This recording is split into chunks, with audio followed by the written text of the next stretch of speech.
ਅਸਲਾਮੁਅਲੈਕੁਮ crime update ਮੈਂ ਲਿਆਕਤ ਤੁਸੀਂ ਵੇਖ ਰਹੇ ਹੋ ਮੇਰਾ YouTube ਚੈਨਲ ਮੀਆਂਵਾਲੀ ਦੇ ਵਿੱਚ ਸੀਟੀਡੀ ਦੀ ਬੜੀ ਕਾਰਵਾਈ 6 ਖਤਰਨਾਕ ਦਹਿਸ਼ਤਗਰਦ ਜਿਹੜੇ ਨੇ ਉਹ ਆਪਣੇ ਸਾਥੀਆਂ ਦੀ ਫਾਇਰਿੰਗ ਦੇ ਨਾਲ ਹਲਾਕ ਹੋਏ ਨੇ।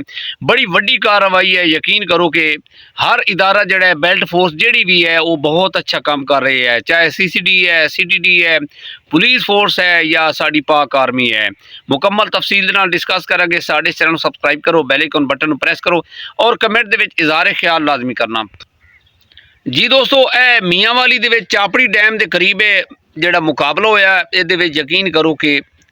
ਆਪਣਾ ਅਸੀਂ ਖਰਾਜ ਤਹਿਸੀਨ ਪੇਸ਼ ਕਰਨਾ ਐਸਾ ਆਪਣੇ ਜਿਹੜਾ CTD ਇਦਾਰਾ ਹੈ ਕਿ ਇਤਨੇ ਜਿਹੜੇ ਦਹਿਸ਼ਤਗਰਦ ਆ ਰਹੇ ਨੇ ਪੰਜਾਬ ਦੇ ਵਿੱਚ ਔਰ ਪੂਰੇ ਮੁਲਕ ਦੇ ਵਿੱਚ ਬਦਅਮਨੀ ਫੈਲਾਉਂਦੇ ਨੇ ਔਰ ਜਗ੍ਹਾ ਜਗ੍ਹਾ ਤੇ ਜਿੱਥੇ ਭੀੜ ਹੁੰਦੀ ਹੈ ਉੱਥੇ ਆ ਕੇ ਇਹ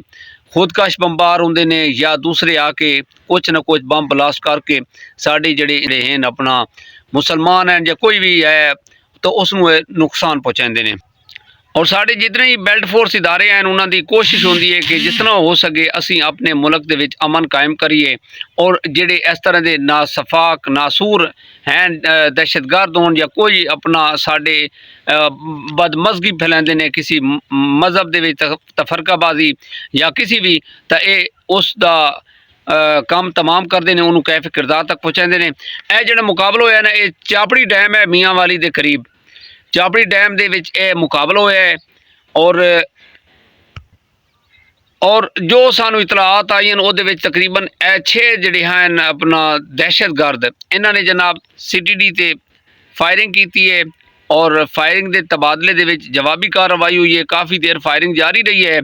और अंधेरा है सी उस दे विच अचानक जो फायरिंग रुकी है सर्च ऑपरेशन होया है उस दे विच पता चलिया कि जिहड़े 6 ने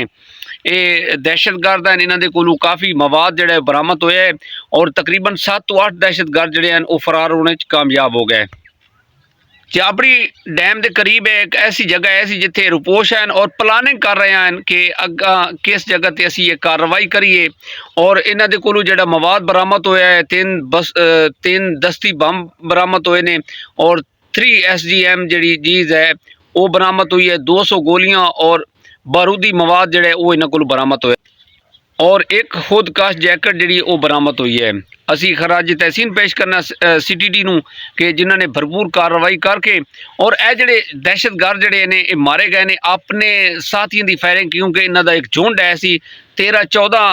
बंदियां ते मुश्तमिल है सी। अंधाधुंध जदों इन्होंने फायरिंग की उहदी जद दे विच आके जिहड़े 6 दहशतगर्द हैं ये मौत के घाट उतारे गए ने अपनी साथियों की फायरिंग दे नाल। और एक अपडेट जी पिछले दिनों के डेरा इस्माइल खान के अफसोसनाक वाक़या है कि डेरा इस्माइल खान शोरकोट की हदूद के करामतबाद है